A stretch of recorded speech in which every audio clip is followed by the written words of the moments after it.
ओम शांति। आजिर साकार महावाक्य 29/10/25 बाप दादा मधुबन। आजिर सारांश मिठे बच्चे तुमको समस्त को परिस्तानी करने को हब, कारण तुम्हें समस्तंकर कल्याणकारी।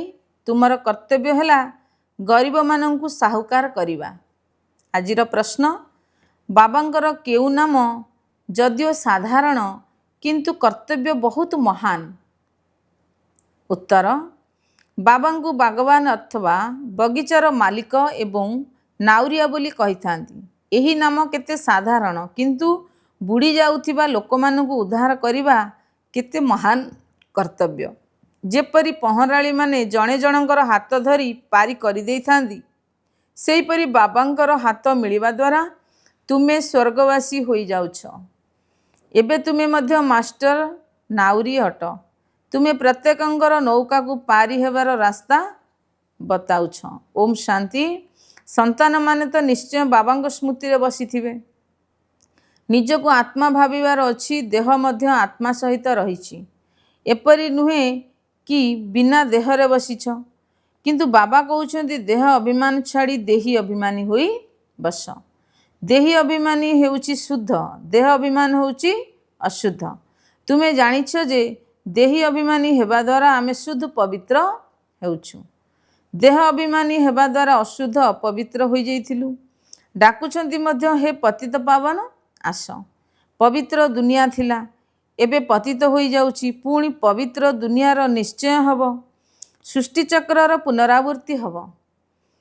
जी एही सृष्टि चक्र को जानि थांती तांको स्वदर्शन चक्रधारी कुहा जाए। तुमे समस्ते होच स्वदर्शन चक्रधारी। स्व आत्मा को बा सृष्टि चक्रर ज्ञान मिली। ज्ञान किए देले? जी ज्ञान देले निश्चय सी मध्य स्वदर्शन चक्रधारी होइथिबे। बाबांग बिना अन्य कहीं मनुष्य ही ज्ञान देई परिबे नाही। पिता परमात्मा ही संतान मानंकु शिखाउछन्ति। कहउछन्ति हे पिला माने तुमे देही अभिमानी हुओ। सत्य जुगरे एही ज्ञान बा शिक्षा देवार आवश्यक हब नाही ना। सेठारे भक्ति अछि, ज्ञान आधार रे संपत्ति मिलुछि। बाबा श्रीमत देउछन्ति तुमे एही परि श्रेष्ठ हब। तुमे जानिछ जे आमे कबरिस्तान थिलु, एबे बाबा श्रेष्ठ बा परिस्तानी करूछन्ति। एही पुराना दुनिया बा माटी रे मिसी जीवो। मृत्यु लोक को कबरस्तान ही कुहा जीवो, नुआ दुनिया को परिस्तान कुहा जाए। बाबा ड्रामार रहस्य बुझाउछन्ति। एही सारा दुनिया को भंबर बा पाळगदा कुहा जाए। बाबा बुझाउछन्ति जे एही समय रे सारा सृष्टि रे रावण राज्य चलीछि। दशहरा मध्य पालन करूछन्ति, केते खुशी हेउछन्ति। बाबा कहउछन्ति सबु संतान मानंकु दुखरु मुक्त करिबा पई मते मध्य पुरुणा बा रावण दुनिया को आसीबा को पडुछि। गोटिए कहानी सुनाउछन्ति। किए जणे पचारिले जे प्रथमे तुमर सुख दरकार ना दुख? तेबे कहिले जे सुख दरकार। सुख दुनिया को गले सेठारे कोनोसी जमदूत आदि आसी परिबे नाही। एही परी एहा मध्य एक कहानी अटे। बाबा जणाउछन्ति सुख धामरे केबे भी काल आसे नाही, अमरपुरी अटे ना। तुमे मृत्यु उपरे विजयी हेउछ, तुमे केते सर्वशक्तिमान हेउछ। सेटारे एपरी कहिबे नाही जे अमुक मरीगला। मृत्युर नाम निशान ही नाही। आत्मा गोटिए शरीर छाड़ी अन्य गोटिए शरीर नेउछि। साप भी शरीर बदलाई थाए ना। तुमे मध्य पुराना शरीर छाड़ी नुआ शरीर धारण करी आसीबो। सेठारे पांच तत्व मध्य सत्व प्रधान होई जाय थाए। सबु जिनिस सत्व प्रधान होई जाय थाए। सेठारे प्रत्येक जिनिस फल आदि मध्य आदि उत्तम होई थाए। सत्य जुग को ही स्वर्ग कुहा जाए। तुमे सेठारे बहुत धनवान थिलो। लक्ष्मी नारायण को परी सुखी बा विश्वर मालिक केही होई परिबे नाही। एबे तुमे जानुछ जे आमे ही यही परी थिलु, तेबे केते खुशी हेबा उचित। प्रत्येक आत्मा को परिस्तानी करिवार अछि, बहुतंकर कल्याण करिवार अछि। तुमे बहुत साहुकार हेउछ, से माने समस्ते पतित अटंती। जे पर्यंत तुम हातरे हाथ मिसाई नाहांती, से पर्यंत स्वर्गवासी होई परिबे नाही। बाबांकर हाथ तो समस्तंको मिले नाही। बाबांक हाथ तुमको मिलिछि। अन्य मानकु पुणी तुमर हाथ अर्थात तुम द्वारा बाबांकर परिचय ମିଳୁଛି। ଅନ୍ୟମାନଙ୍କର ହାତ ପୁଣି ଅନ୍ୟମାନଙ୍କୁ ମିଳିଥାଏ। ଯେପରି ପହଁରାଳିମାନେ ଜଣେ ଜଣକୁ ଆରପାରିକୁ ନେଇଯାଇଥାନ୍ତି, ତୁମେ ମଧ୍ୟ ମାଷ୍ଟର ନାଉରୀ ଅଟ। ଅନେକ ନାଉରୀ ହେଉଛନ୍ତି, ତୁମର ଧନ୍ଦା ମଧ୍ୟ ଏଇଆ। ଆମେ ପ୍ରତ୍ୟେକଙ୍କର ନୌକା ପାରି କରିବାର ରାସ୍ତା ବତାଇବୁ। ନାଉରିଆଙ୍କର ସନ୍ତାନମାନେ ନାଉରୀ ହୁଅନ୍ତୁ। ନାମ କେତେ ସାଧାରଣ, ବଗିଚାର ମାଲିକ ଓ ନାଉରୀ। ଏବେ ତୁମେ ପ୍ରତ୍ୟକ୍ଷରେ ଦେଖୁଛ, ତୁମେ ପରିସ୍ଥାନର ସ୍ଥାପନା କରୁଛ। ତୁମର ସ୍ମୃତିଚିହ୍ନ ସମ୍ମୁଖରେ ରହିଛି। ତଳେ ରାଜଯୋଗର ତପସ୍ୟା, ଉପରେ ରାଜତ୍ୱ ଦର୍ଶାଯାଇଛି। ଦିଲୱାଡ଼ା ନା ତ ବହୁତ ବଢ଼ିଆ। ବାବା ସମସ୍ତଙ୍କର ହୃଦୟର ଅଧୀଶ୍ୱର ଅଟନ୍ତି। ସମସ୍ତଙ୍କର ହୃଦୟକୁ ବେହେଦର ବାବା ହିଁ ଜୟ କରିଥାନ୍ତି। ପଞ୍ଚତତ୍ତ୍ୱର ମଧ୍ୟ କଲ୍ୟାଣ କରିଥାନ୍ତି।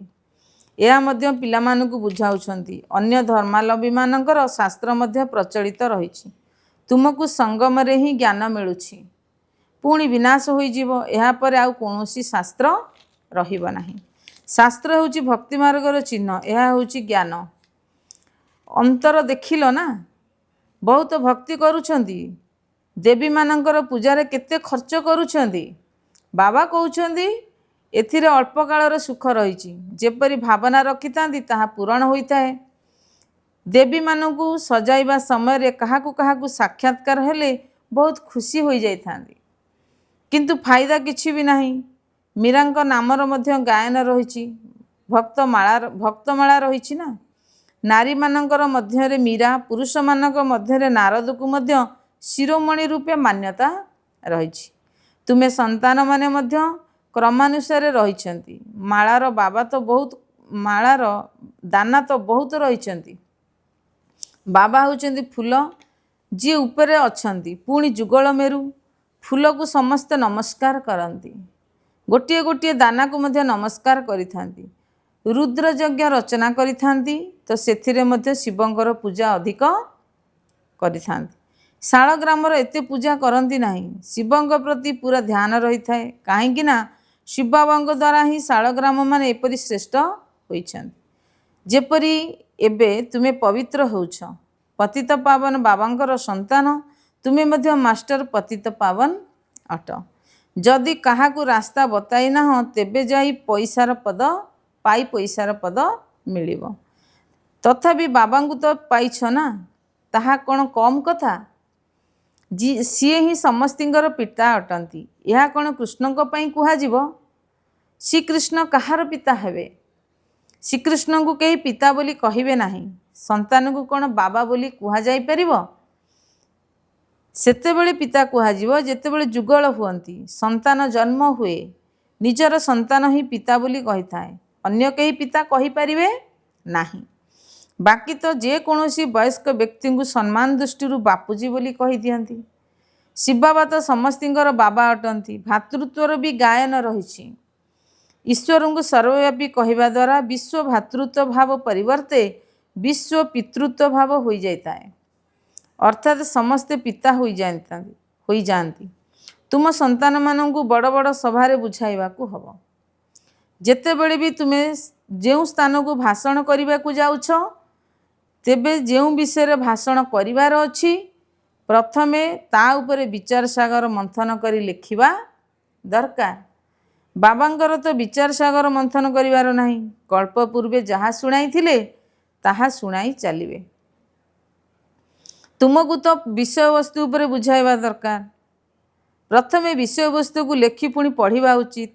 ଭାଷଣ ଶେଷରେ ପୁଣି ସ୍ମୃତିରେ ଆସିଯାଇଥାଏ ଯେ ଏଇ ପଏଣ୍ଟସ୍ ସବୁ ଭୁଲିଗଲି, ଏହା ବୁଝାଇଥିଲେ ଭଲ ହୋଇଥାନ୍ତା। ଏହିପରି ହୁଏ, କୌଣସି ନା କୌଣସି ପଏଣ୍ଟ ଭୁଲି ଯାଇଥାନ୍ତି। ସର୍ବପ୍ରଥମେ ତ କହିବା ଉଚିତ ଯେ ଭାଇ ଭଉଣୀମାନେ ଆତ୍ମ ଅଭିମାନୀ ହୋଇ ବସ। ଏ କଥା ତ କେହି ବି ଭୁଲିବା ଉଚିତ ନୁହେଁ। ଏପରି କେହି ସମାଚାର ଲେଖୁନାହାନ୍ତି। ପ୍ରଥମେ ସମସ୍ତଙ୍କୁ କହିବାକୁ ହେବ ଆତ୍ମ ଅଭିମାନୀ ହୋଇ ବସ। ତୁମେ ଆତ୍ମା ଅବିନାଶୀ ଅଟ। ବର୍ତ୍ତମାନ ବାବା ଆସି ଜ୍ଞାନ ଦେଉଛନ୍ତି। ବାବା କହୁଛନ୍ତି ମୋତେ ମନେ ପକାଇଲେ ବିକର୍ମ ବିନାଶ ହେବ। କୌଣସି ବି ଦେହଧାରୀକୁ ମନେ ପକାଅ ନାହିଁ, ନିଜକୁ ଆତ୍ମ ବୋଲି ଭାବ। ଆମେ କେଉଁଠାର ବାସୀ ଅଟୁ? ଆମର ବାବା ହେଉଛନ୍ତି କଲ୍ୟାଣକାରୀ ଶିବ, ଆମେମାନେ ତାଙ୍କର ସନ୍ତାନ ଅଟୁ। ବାବା କହୁଛନ୍ତି ଆତ୍ମ ଅଭିମାନୀ ହୁଅ, ମୁଁ ଆତ୍ମା ଅଟେ। ବାବାଙ୍କ ସ୍ମୃତିରେ ହିଁ ବିକର୍ମ ବିନାଶ ହେବ। ଗଙ୍ଗା ସ୍ନାନ ଆଦି କଲେ ବିକର୍ମ ବିନାଶ ହେବ ନାହିଁ। ବାବାଙ୍କର ଆଦେଶ ହେଲା ଯେ ତୁମେ ମୋତେ ମନେ ପକାଅ। ଲୋକମାନେ ଗୀତା ପଢ଼ିଥାନ୍ତି, ଯଦା ଯଦା ହି ଧର୍ମସ୍ୟ କହୁଛନ୍ତି, କିନ୍ତୁ ଅର୍ଥ କିଛି ବି ବୁଝୁନାହାନ୍ତି। ତେଣୁ ବାବା ସେବା ପାଇଁ ହିଁ ମତ ଦେଉଛନ୍ତି। ଶିବ ବାବା କହୁଛନ୍ତି ନିଜକୁ ଆତ୍ମା ଭାବି ଶିବ ବାବାଙ୍କୁ ମନେ ପକାଅ। ସେମାନେ ଭାବୁଛନ୍ତି କୃଷ୍ଣ କହିଲେ, ତୁମେ କହିବ ଶିବ ବାବା ଆମମାନଙ୍କୁ କହୁଛନ୍ତି ମୋତେ ମନେ ପକାଅ। ଯେତିକି ମୋତେ ମନେ ପକାଇବ ସେତେ ଶତପ୍ରଧାନ ହୋଇ ଉଚ୍ଚପଦ ପାଇବ। ଲକ୍ଷ୍ୟ ଉଦ୍ଦେଶ୍ୟ ମଧ୍ୟ ସମ୍ମୁଖରେ ରହିଛି। ପୁରୁଣାର ପୁରୁଷାର୍ଥ ଆଧାରରେ ଉଚ୍ଚପଦ ପାଇବାର ଅଛି। ସେହି ଧର୍ମାବଲମ୍ବୀମାନେ ନିଜ ଧର୍ମରେ ଉଚ୍ଚପଦ ପାଇବେ। ଆମକୁ ଅନ୍ୟ ଧର୍ମ ବିଷୟରେ ଆଲୋଚନା କରିବାର ଆବଶ୍ୟକ ନାହିଁ। ସେମାନେ ତ ପଛରେ ଆସୁଛନ୍ତି। ସେମାନେ ମଧ୍ୟ ଜାଣୁଛନ୍ତି ଯେ ଆମ ପୂର୍ବରୁ ସ୍ୱର୍ଗ ଥିଲା। ଭାରତ ହେଉଛି ସବୁଠାରୁ ପ୍ରାଚୀନ, କିନ୍ତୁ କେବେ ଥିଲା ଏହା କେହି ହେଲେ ଜାଣନ୍ତି ନାହିଁ। ସେମାନେ ମଧ୍ୟ ଭଗବାନ ଭଗବତୀ କହିଦେଉଛନ୍ତି, କିନ୍ତୁ ବାବା କହୁଛନ୍ତି ଭଗବାନ ଭଗବତୀ କହିପାରିବ ନାହିଁ। ମୁଁ ହିଁ ଏକମାତ୍ର ଭଗବାନ ଅଟେ। ଆମେ ସନ୍ତାନମାନେ ହେଉଛୁ ବ୍ରାହ୍ମଣ। ବାବାଙ୍କୁ ତ ବ୍ରାହ୍ମଣ କୁହାଯିବ ନାହିଁ। ସିଏ ହେଉଛନ୍ତି ସର୍ବୋଚ୍ଚ ଭଗବାନ, ତାଙ୍କର ଶାରୀରିକ ନାମ ନାହିଁ। ତୁମ ସମସ୍ତଙ୍କର ଶରୀରର ନାମ ରହିଛି। ଆତ୍ମା ତ ଆତ୍ମା ହିଁ ଅଟେ, ସିଏ ମଧ୍ୟ ପରମାତ୍ମା ଅଟନ୍ତି। ସେହି ଆତ୍ମାର ନାଁ ହେଉଛି ଶିବ। ସିଏ ନିରାକାର ଅଟନ୍ତି, ନା ସୂକ୍ଷ୍ମ ନା ସ୍ଥୂଳ ଶରୀର ଅଛି। ଏପରି ନୁହେଁ ଯେ ତାଙ୍କର ଆକାର ନାହିଁ। ଯାହାଙ୍କର ନାଁ ଅଛି ତାଙ୍କର ଆକାର ମଧ୍ୟ ନିଶ୍ଚୟ ରହିଛି। ନାମ ରୂପ ରହିତ କୌଣସି ଜିନିଷ ନଥାଏ। ପରମାତ୍ମା ପିତାଙ୍କୁ ନାମ ରୂପରୁ ଅଲଗା କରିବା କେତେ ବଡ଼ ଅଜ୍ଞାନ ଅଟେ। ବାପା ବି ନାମ ରୂପରୁ ଅଲଗା, ସନ୍ତାନମାନେ ମଧ୍ୟ ନାମ ରୂପରୁ ଅଲଗା। ତେବେ ତ କୌଣସି ସୃଷ୍ଟି ହିଁ ହେବ ନାହିଁ।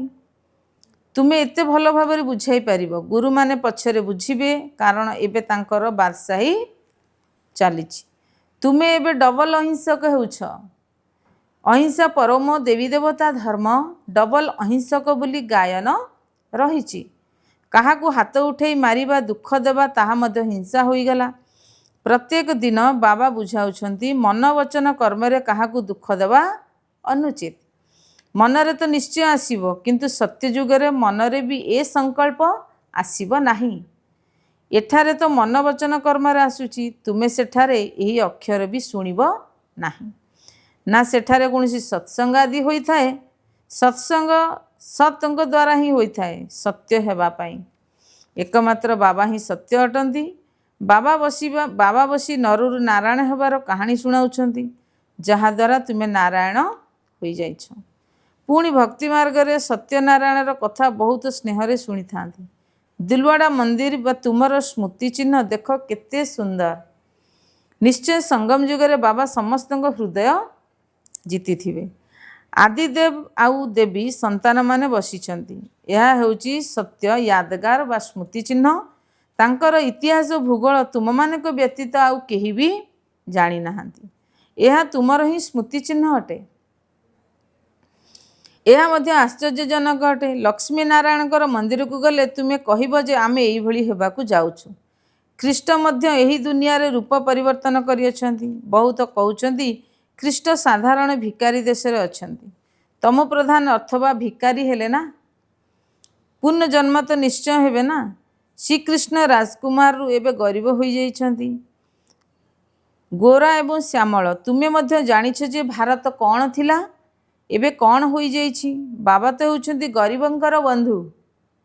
ମନୁଷ୍ୟମାନେ ତ ଈଶ୍ୱର ଅର୍ଥେ ପତିତମାନଙ୍କୁ ଦାନ ପୁଣ୍ୟ କରିଥାନ୍ତି। ବହୁତଙ୍କୁ ଖାଦ୍ୟ ମିଳୁନାହିଁ। ଏହାପରେ ତୁମେ ଦେଖିବ ଯେ ବଡ଼ ବଡ଼ ସାହୁକାରମାନଙ୍କୁ ମଧ୍ୟ ଖାଦ୍ୟ ମିଳିବ ନାହିଁ। ଗାଁ ଗାଁରେ ମଧ୍ୟ ସାହୁକାର ରହିଥାନ୍ତି ନା, ଯେଉଁମାନଙ୍କର ସମ୍ପତ୍ତିକୁ ତାକୁ ଲୁଟି ନେଇଥାନ୍ତି, ଡାକୁମାନେ ଲୁଟି ନେଇଥାନ୍ତି। ପଦରେ ମଧ୍ୟ ଅନ୍ତର ରହିଥାଏ ନା। ବାବା କହୁଛନ୍ତି ଏପରି ପୁରୁଷାର୍ଥ କର ଯେପରି ନମ୍ବର 1 ହୋଇଯିବ। टीचरंकर काम होची छात्र को सावधान करवा सम्मानर सहित पास हेबार अच्छी यह हूँ बेहदर पाठशाला यह ही हूँ राजत्व स्थापन करने राजयोग तथापि पुराणा दुनियार विनाश हेबार अच्छी नचेत राजत्व केउठी करिवो यह तो हूँ पतित धरणी मनुष्य माने कहउछंती गंगा पतित पावनी अटे बाबा कहउछंती वर्तमान समय रे 5 तत्व सबु तम प्रधान बा पतित अटंती समस्ते मैला आवर्जना आदि जाई सेठारे पड़ुछि माछी आदि भी जाई सेठारे रहउछंती पानीर मध्य जेपरिक एक दुनिया रही पानी रे केते जीव रही थांती बड़ बड़ सागर रु मध्य केते भोजन सामग्री मिले तेणु सेमानक पई मध्य ताहा मध्य गाँ होईगला ना तेबे गाँ को अथवा खाद्य मिलुथिबा एवं रहिबार स्थान को पतित पावन बोली किपरि कुहाजिबो बाबा बुझाउछंती मीठा मीठा संतान माने पतित पावन तो एकमात्र बाबा ही अटंती तुमर आत्मा एवं शरीर उभय पतित हो जाइछि एबे मते मने पकाओ तेबे पवित्र होइजिबो तुमे विश्वर मालिक बहुत सुंदर हो जाइछ सेठारे अलगा कौनसी राष्ट्र न थाए भारतर ही ऑलराउंड पार्ट रही तुमे समस्ते ऑलराउंडर अट नाटक क्रमानुसार अभिनेता माने जीवा आसीबा करिथांती यह मध्य सेहीपरि अटे बाबा कहउछंती तुमे बुझी जाओ जे आमको भगवान पढ़ाउछंती आमे पतित पावन ईश्वर पितांकर विद्यार्थी अटू एथिरे सबू आसीगला पतित पावन भी होईगले गुरु शिक्षक मध्य होईगले पिता मध्य होईगले सी पुणी निराकार अटंती यह हूँ incorporeal God fatherly world university अर्थात निराकार पितांकर ईश्वरीय विश्वविद्यालय केते सुंदर नाम अटे ईश्वरंकर केते महिमा करुछंती जेबे बिंदु बोली शुणुछंती तेबे केते आश्चर्य लागुछि ईश्वरंकर एते महिमा करुछंती आउ तांकर रूप किपरि बिंदु तांक मध्यरे केते अभिनय भरी होई रहिछि वर्तमान बाबा कहउछंती देह थिले मध्य गृहस्थ व्यवहार रही मते मने पकाओ भक्ति मार्ग रे जेउ माने नवधा भक्ति करिथांती ताकू शतप्रधान नवधा भक्ति बोली कुहा जाए केते प्रगाढ़ भक्ति करिथांती एबे पुणी बाबा को मने पकाइबार गति तीव्र हवा दरकार अधिक जोगयुक्त होई रहुथिबा आत्मा मानकर ही नाम प्रसिद्ध हब से माने विजयमालार दाना हेबे अच्छा धारणा पाई मुख्य सारांश 1 नंबर नरुरु नारायण हेबा पाई प्रत्यह सत्य पितांग ठारू ज्ञान शुणिबाकू हब सत्संग करिबाकू हब कौनसी भी मन वचन कर्म रे काहाकू दुख देबा अनुचित 2 नंबर विजयमालार दाना हेबा पाई बा सम्मानर सहित पास हेबा पाई जोगर यात्रार गति को तीव्र करिबाकू हब मास्टर पतित पावन हुई समस्त को पवित्र करिवार सेवा करिबाकू हब आजिर वरदान परमात्मा को स्मृति रूपी कोଳରେ समाहित होउथिबा संगम युगी श्रेष्ठ भाग्यवान आत्मा भव डिटेल्स रे अछि संगम युग सत्ययुगी स्वर्ग ठार मध्य श्रेष्ठ अटे काहेकि ना वर्तमानर गायन हैला ब्राह्मण मानकर संसार रे कोनोसी वस्तु अप्राप्त नुहे एक बाबा मिली जाइछंती अर्थात सब किछि मिली जाइछि एबे तुमे माने केबे अतीन्द्र झुलणारे झुलुछ केबे खुशीर केबे शांतिर केबे ज्ञानर केबे आनंदर आउ केबे परमात्मांकर कोलर झुलणारे झुलुछ तेबे परमात्मांकर कोलरे रहिबा ही हेउछि जोगर लवलीन अवस्था एही कोल कोनोसी सेकेंड रे अनेक जन्मर दुख कष्ट को भुलाई देई थाए तेणु यही श्रेष्ठ संस्कार को सर्वदा स्मृति रे रखी भाग्यवान आत्मा हुआ स्लोगान एई भली सुपुत्र हुआ जहाँकि बाबा तुमर गीत गाइबे एवं तुमे बाबांकर गीत गाइब अव्यक्त इशारे निज प्रति एवं समस्तिंक प्रति निजर संकल्प द्वारा जोगर शक्ति गुड़ी को प्रयोग कर प्रथमे निज उपरे जोगर प्रयोग करी देख कहीं ना संगठन भितरे बा संबंध संपर्क रे परीक्षा तो निश्चित आसीबो तेणु प्रथमे निज उपरे प्रयोग करी चेक कर जदि कोनोसी परीक्षा आसिला तेबे केउ गुण बा शक्तिर प्रयोग करने द्वारा केते समय रे सफलता मिलिला ଯଦି ନିଜ ଉପରେ ସଫଳ ହୋଇଯିବ ତେବେ ଅନ୍ୟମାନଙ୍କ ପ୍ରତି ପ୍ରୟୋଗ କରିବା ପାଇଁ ସ୍ୱତଃ ଉମଙ୍ଗ ଉତ୍ସାହ ଆସିବ। ଓମ୍ ଶାନ୍ତି।